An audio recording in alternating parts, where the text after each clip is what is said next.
Bună, vă arăt aici o încurcătură.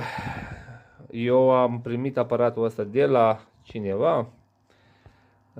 În schimb, cine a făcut modificarea avea 4 punți. Nu știu cum a lucrat cu el, pentru că eu l-am luat desmembrat.